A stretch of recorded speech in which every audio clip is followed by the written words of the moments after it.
몇 분들 질문이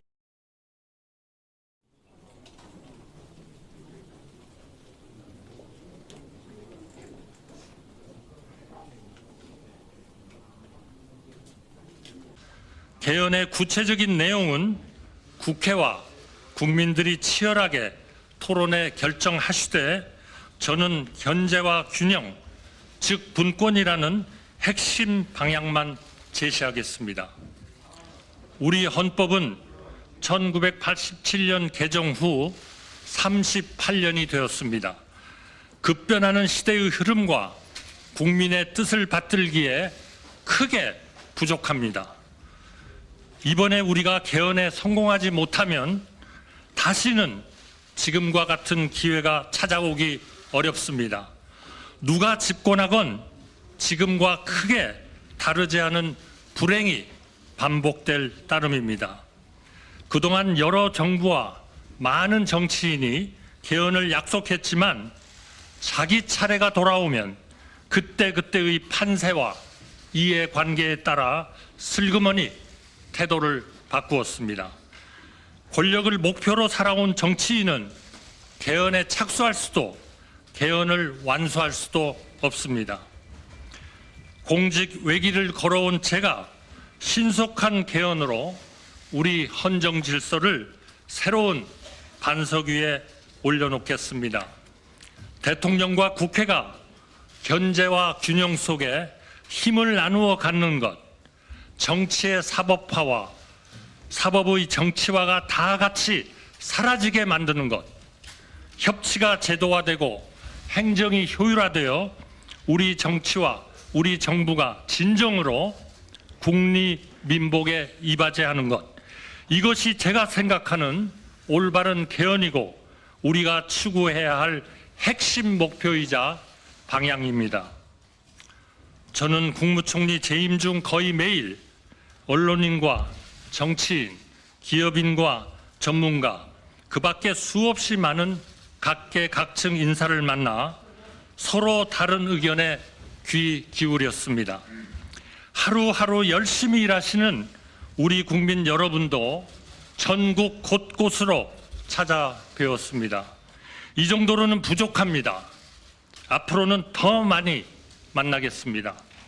우리 경제가 해야 할 성장에 대해, 우리 국민이 누려야 할 행복에 대해, 우리 사회가 찾아야 할 안정에 대해, 우리가 만들어야 할 새로운 헌법과 우리가 나가야 할 새로운 시대에 대해 끊임없이 만나고 묻고 듣겠습니다.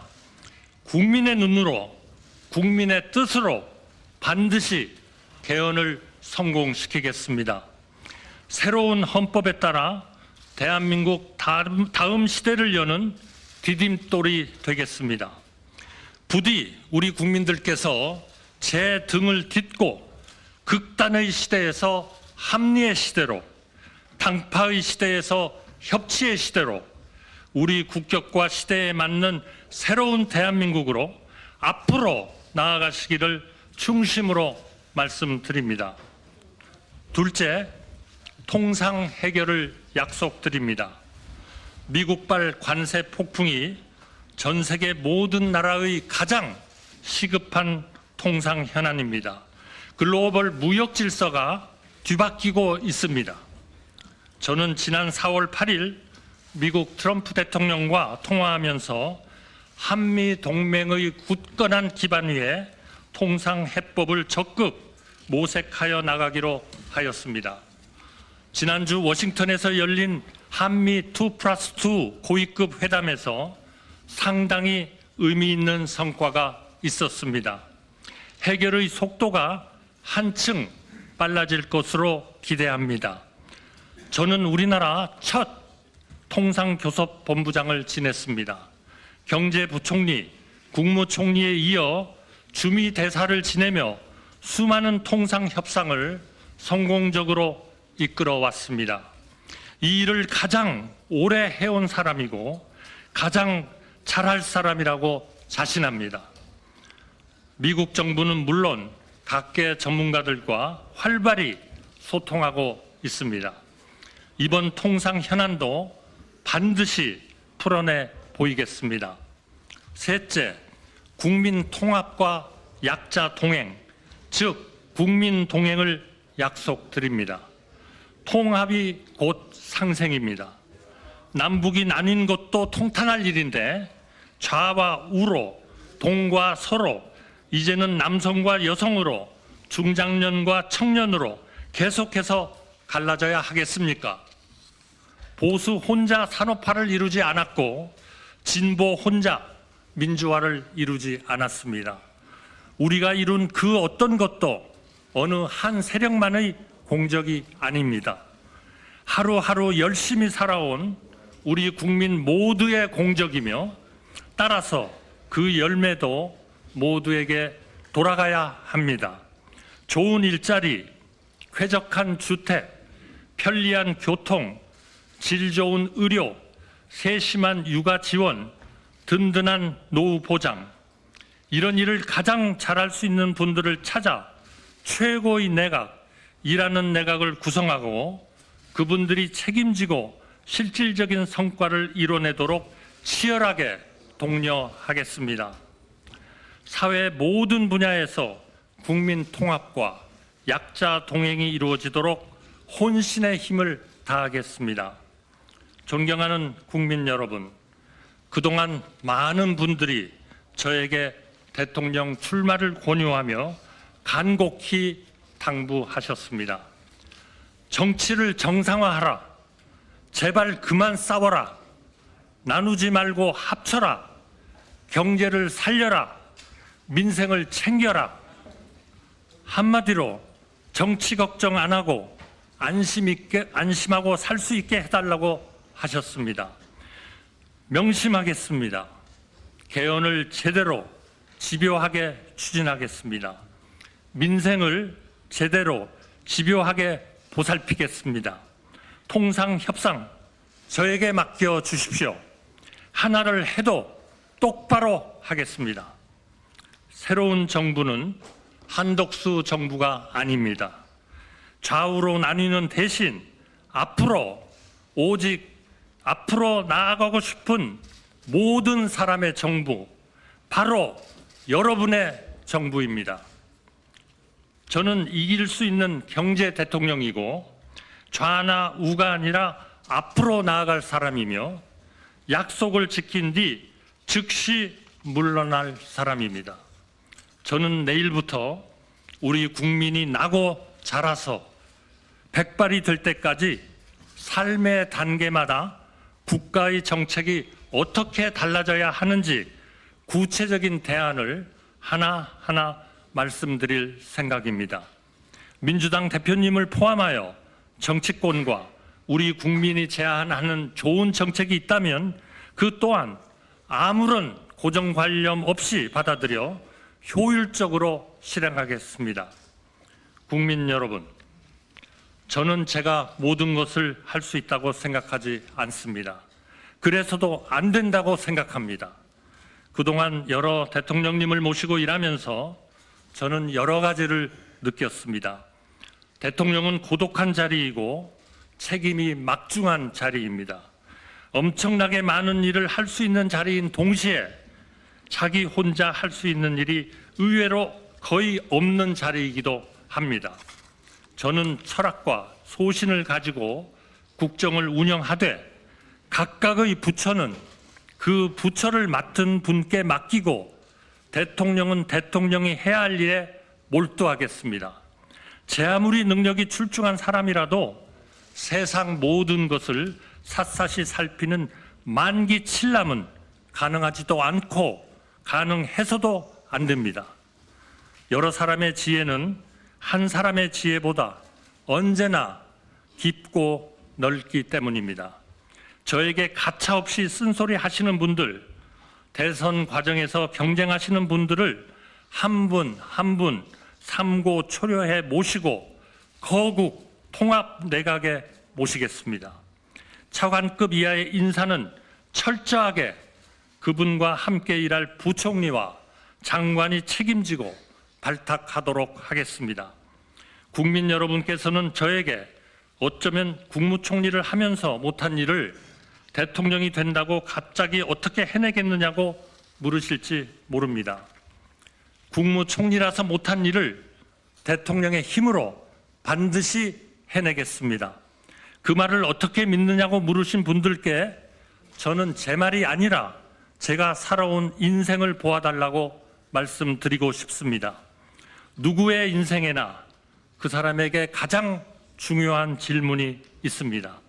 저의 경우에 그 질문은 저라는 평범한 사람이 나라를 위해 무엇을 할 수 있는가 였습니다.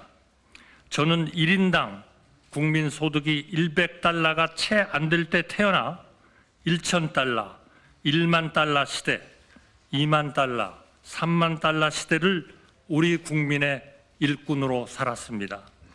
노력형이었지 천재였던 적이 없고 밤늦도록 제가 맡은 일에 몰두하면서 나라의 성장에 힘을 보태는 것이 그 어떤 일보다 보람 있었습니다. 우리나라가 강해지고 풍요로워지는 것, 세계 속에 존경받고 사랑받게 되는 것, 그 과정을 지켜보고 기여하는 것이 지금도 앞으로도 저의 인생이고 꿈입니다.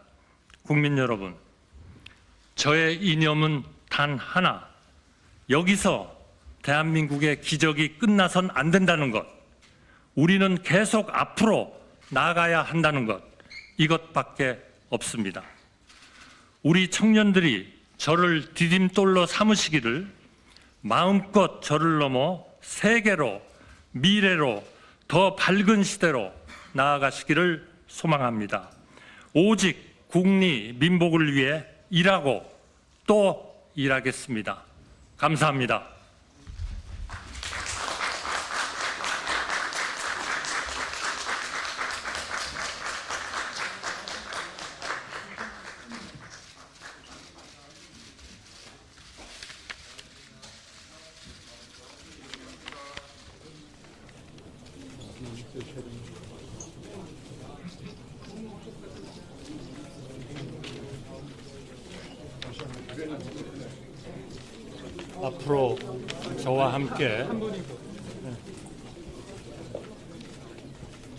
앞으로 저와 함께 동고동락할 여러분의 또 취재를 도와드릴 대변인들입니다. 반갑습니다.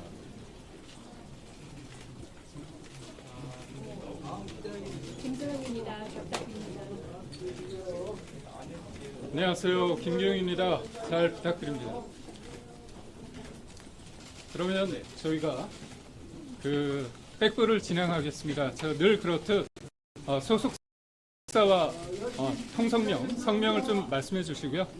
질문을 하면 답변을 드리고 한 분이 질문을 하나씩 하는 거로 저희가 원칙을 정했습니다. 예.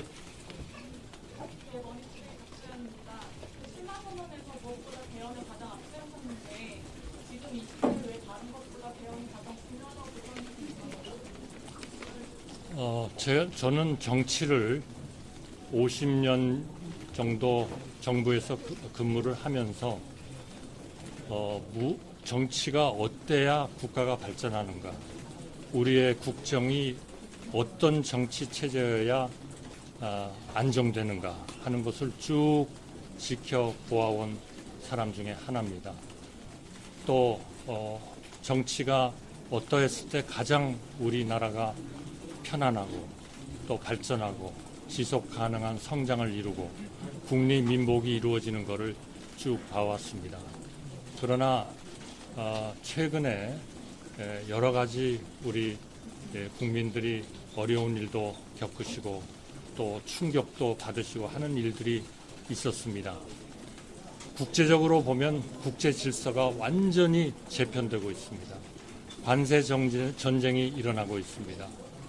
이제 과거의 그러한 산업 구조, 우리 국내적인 구조를 가지고는 더 이상 지탱하기 어렵습니다. 국내적으로 보면은 정말 자기의 이익만 쫓고 또 편파적인 그러한 그 법률과 헌법의 활용이라고 할까요? 이런 문제들 때문에 우리 국가의 기본이 공동체의 기본이 흔들리고 있다 이렇게 생각합니다. 많은 분들이 많은 말씀을 하고 계십니다만 우리가 국내적인 이러한 안정 그리고 통합, 조화, 협치 이런 거를 이루지 못하면 우리나라의 미래는 없다. 저는 그러한 문제에 대해서 확신하게 됐습니다. 그리고 이 문제는 현재의 헌법 체제를 가지고는 불가능하다. 이렇게 생각했습니다. 대통령과 국회가 충돌할 때 그것을 조정할 수 있는 기제가 거의 작동하지 않는다. 물론 자주 만나고 정기적으로 만나고 대화하고 하면 조금 나아질 겁니다. 저는 그렇게 해왔습니다. 그러나 그 성과는 별로 없었다. 왜냐하면 제도적으로 근본적인 결점을 가진 우리의 헌법 체제가 됐다 하는 그런 말씀을 드리고요. 그렇다면 우리가 대외적으로 존경받고 사랑받는 나라, 국내적으로 국리민복에 기여할 수 있는 그러한 나라가 되려면 이제는 개헌이라는 그야말로 서로 자기의 이익을 위해서 싸우는 것이 아니고 또 자기의 편의를 위해서 탄핵을 하는 게 아니고 또 자기의 추구하는 바를 위해서 국무위원들을 직무정지시키는 게 아니고 수사검사를 직무정지시키는 게 아니고 그야말로 이러한 그 행정부와 대통령과 그리고 입법부가 충돌하지 않고 협치할 수 있는 이러한 우리의 근본적인 체제를 갖추지 않으면 우리나라의 미래는 없고 희망은 없고 우리의 젊은 세대에 대한 하나의 광명스러운 미래는 저는 없다는 결론에 도달했습니다. 그렇기 때문에 저희 최우선순위는 우리의 경제를 위해서도 개혁을 위해서도 민생을 위해서도 사회를 위해서도 전반적인 이러한 핵심적인 그러한 그 개헌이 필요하다 이렇게 생각하고 이제까지 여러분들이 그러한 개헌을 위해서 노력을 하고 계시고 또 국회의장님마다 그런 노력을 하셨습니다. 또 최근에는 헌정회가 이러한 문제를 정대철 위원장님의 리더십 하에 상당한 진전을 이루고 있습니다. 제가 대통령이 되면 저 대통령실에 바로 이러한 헌법 개정 지원 기구를 세워서 이분들의 노력을 적극적으로 뒷받침을 해서 3년 안에 개헌을 마치고 그리고 3년 뒤에 국회의원 선거와 그리고 대통령 선거가 같이 이루어지도록 그렇게 해야 되겠습니다. 이제까지 많은 정치인들이 이런 말씀은 하셨지만 아무도 시행하신 분은 없습니다. 왜냐하면 집권을 하면 생각이 달라지기 때문입니다. 저는 3년 이상을 하지 않겠습니다. 3년 안에 제가 말씀드리는 모든 것을 이룰 수 있다면 저는 그 안이라도 기꺼이 하야하고 우리의 새로운 세대가 우리나라를 좀 더 미래를 위해서 이끌어갈 수 있도록 그렇게 하겠습니다. 대표님, 아닙니다. 죄송한데요. 죄송합니다. 제 질문해 주십시오. 제가 지목한 부분에 대해서 통성명 소속사와 이름을 밝혀주신 다음에 하나의 질문만 해주십시오. MBN 이지율 기자입니다. 총리님 출마하시는데 일각에서는 탄핵당한 정부의 총리가 출마하는 게 좀 부적절하다, 명분이 없다 이런 지적이 나오는데 이거에 대해서 좀 어떻게 생각하시는지 궁금합니다. 네, 탄핵을 초래한 이러한 그 탄핵에 의해서 초래된 우리 국민들의 충격과 그리고 정말 좌절과 어려움에 대해서 저도 여러 번 국회에서 죄송하다는 말씀을 드렸고 정말 송구스럽다는 말씀을 계속 반복했습니다. 그러나 이제는 세상이 달라지고 있습니다. 우리의 미래를 우리가 제대로 된 제도 개혁과 제대로 된 리더십에 의해서 고치지 않으면 우리에게 미래가 없습니다. 이제 그런 문제는 우리의 사법 절차와 또 이미 헌재가 여러 가지 중요한 결정을 했기 때문에 그러한 결정을 존중해 가면서 이제는 우리 미래를 위해서 정말 세계 속에서 성장하면서 존경받고 사랑받는 나라, 또 우리 젊은이들한테 미래를 담보해 주는 나라, 우리 국민들의 국리 민복을 위한 나라를 위한 그러한 노력을 위해서 이제는 힘을 모아야 된다, 이렇게 생각합니다. 예, 가운데 분. 시사인의 전혜영 기자입니다. 총리님 비상계엄 선포에 반대했다고 하셨는데 정상적인 국무회의를 거치지 않은 계엄이라는 거 알고 계셨는데도 왜 공개적으로 이런 문제점을 바로 국민들에게 알리지 않으셨는지, 그러니까 계엄 해제를 위해서 어떤 노력을 하셨는지. 그거는 이미 우리 헌법재판소에서 국회가 제기한 탄핵 소추에 대한 결론을 냈습니다. 저는 그 문제에 대해서는 말하자면 문제가 없다, 이런 결론을 헌재가 냈고요.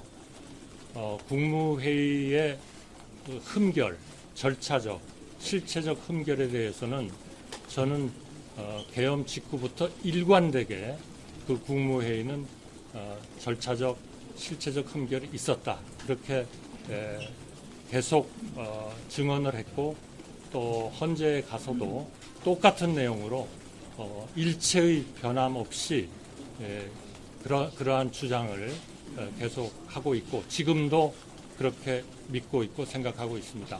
저 개인에 대해서는 헌법재판소가 국회가 제기한 그런 탄핵 소추안에 대해서 기각 판결을 함으로써 헌재라는 사법 절차가 저는 완료가 됐다, 그렇게 생각하고 있고, 이제는 제가 할 수 있는 일은 정말 우리나라의 미래, 우리나라의 민생, 우리나라의 경제, 우리나라의 통상 문제의 해결, 관세 폭탄에 대한 이러한 의미 있는 그러한 진전을 이루는 것이 제가 해야 할 일이다, 이렇게 생각합니다. 저쪽 뒤쪽에. 예, 하십시오. 예, 안녕하세요. 아시아경제 이기문 기자입니다. 조금 이른 말씀일 수도 있지만 국민의힘 경선이 끝나면 국회 토론이 다시 제도가 될 텐데요. 국민의힘 두 분 후보께서는 명분이 있어야 한대행님 선생님과의 단일화가 가능하다, 이렇게 후보로 내세울 수 있다 이러는데, 다른 후보들과의 차별적인 한전 총리님의 강점은 무엇이 있을까요? 명분이 뭐가 있을까요? 글쎄요, 저는 사실 50년 동안 공무원 생활을 하면서 한 번도 제 자랑을 해본 적이 없습니다. 그래서 내가 이것이 장점입니다라고 얘기하는 게 정말 쑥스럽습니다. 아마 그것은 우리 언론들이 판단을 좀 더 해주셔야 되리라, 이렇게 생각을 합니다만, 제가 감히 말씀드린다면 저는 신뢰할 수 있는 그러한 안정적인 리더십을 가지고 있고 또 그렇게 실행할 사람이다, 저는 그렇게 생각을 하고요. 그래서 앞으로 저는 오히려 우리가 이러한 그 국내적인 대외적인 문제를 해결하기 위해서 아주 우리에게 절실하게 요구되는 것이 우리의 헌법의 개정이라고 생각하기 때문에, 이러한 헌법 개정에 대해서 찬성하는 분들과는 어느 누구와도 제 자신으로는 협력을 해나갈 거고, 필요하면 통합도 해나갈 거고, 노력을 하겠다 하는 말씀을 드리겠습니다. 다음 일정 때문에 저희가 한두 개 질문을 받고요. 저희가 자리를 떠나겠습니다. 그 뒤에 외신 계속 손을 드셔가지고요. 미국 NTV 방송의 맹주석 기자입니다. 북한의 그 핵 위협을 어떻게 처리하실 건지, 국경로가 한국에 물수도 있습니다. 앞으로 북한의 핵 위협에 대해서. 네, 정말 그 부분도 우리가 정말 헌법을 개정을 해서 통합과 협치의 정치를 이뤄내지 않으면 우리의 가장 근본적인, 저는 안보 체제가 흔들릴 수 있다, 이렇게 걱정을 하고 있습니다. 왜냐하면 적어도 안보 문제에 있어서는 우리 국민의 생명과 재산을 보호하는 것이기 때문에 거기에는 여도, 야도, 진보도, 보수도 저는 있을 수 없다고 평소에 믿고 있습니다. 그렇기 때문에 최근에 북한이 러시아하고 밀착을 하면서 세계적인 위협이 되고 있고 거기에 중국과 러시아, 북한, 이란 이런 나라들이 하나의 세계에 큰 문제를 일으킬 수 있는 그런 외교적, 군사적 위협을 가하고 있습니다. 보통 심각한 게 아닙니다. 그런데 이러한 문제에 대해서 너무나 이상적이고 현실성 없는 그런 일을 주장하시는 분들이 많습니다. 저희의 입장은 분명합니다. 저의 입장은 첫째, 대화의 문은 활짝 열겠습니다. 필요하면 정상회담도 하겠습니다. 설사 구체적인 의제가 없다 하더라도 정상회담은 하고 대화를 해야 된다고 생각합니다.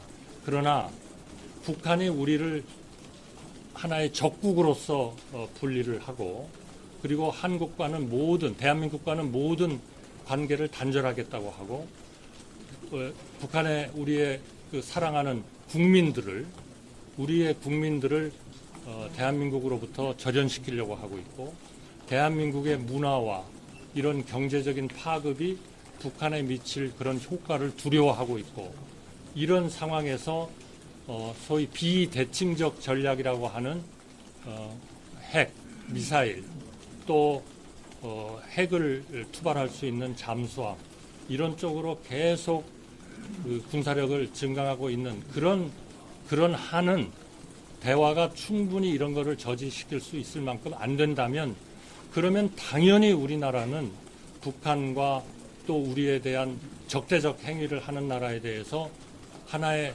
억지력을 충분히 가져야 된다. 저는 그렇게 생각합니다. 이 억지력이 혹시나 북한을 자극해서 대화가 깨지지 않을까. 그거는 정말 말이 안 되는 주장이다. 저는 그렇게 생각합니다.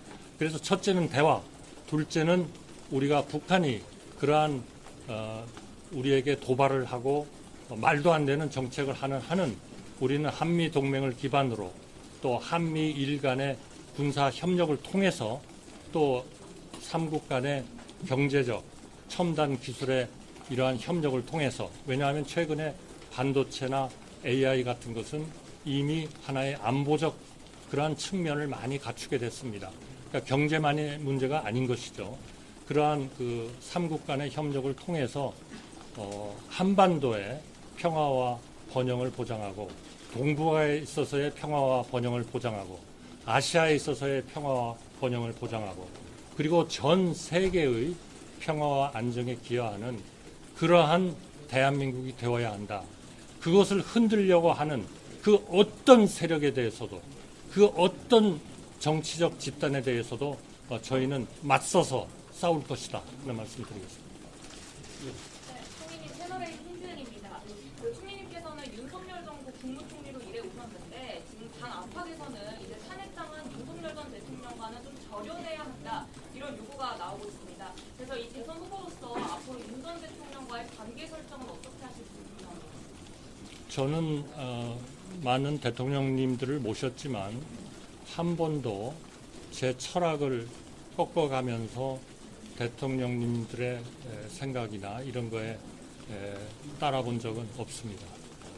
제 나름대로 항상 설득을 하려고 노력을 했고 물론 국무총리는 대통령을 보좌하고 그리고 대통령의 명예에 의해서 내각을 통할한다 하는 헌법의 규정이 있습니다만 그러나 저는 한 번도 우리가 나가야 하는 또는 수호해야 하는 우리 대한민국의 가치, 자유민주주의, 시장경제, 그리고 사회적 약자의 보호 이런 데에서 한 번도 저는 일탈한 적이 없습니다.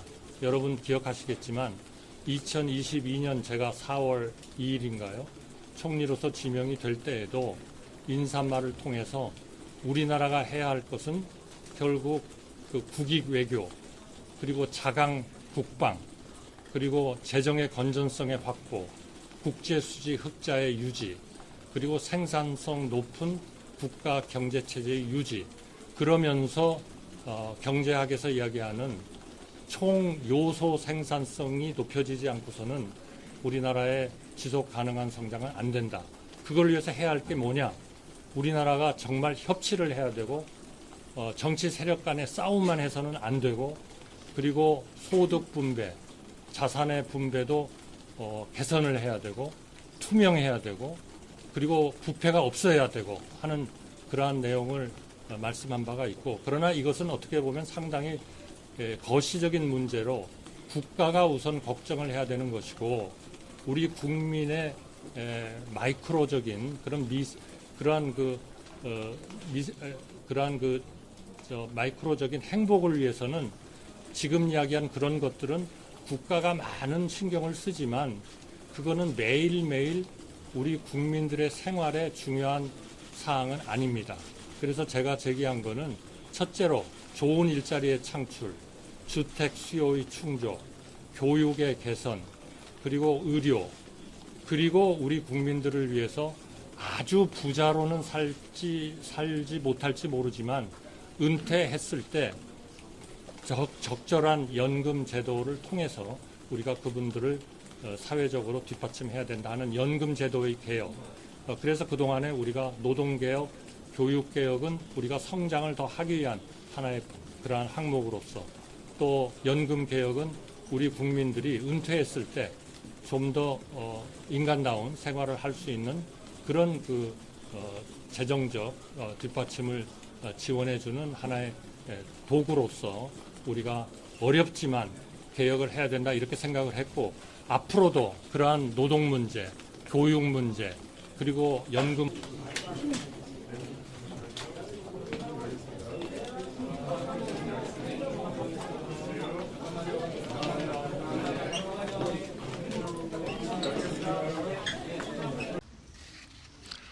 존경하는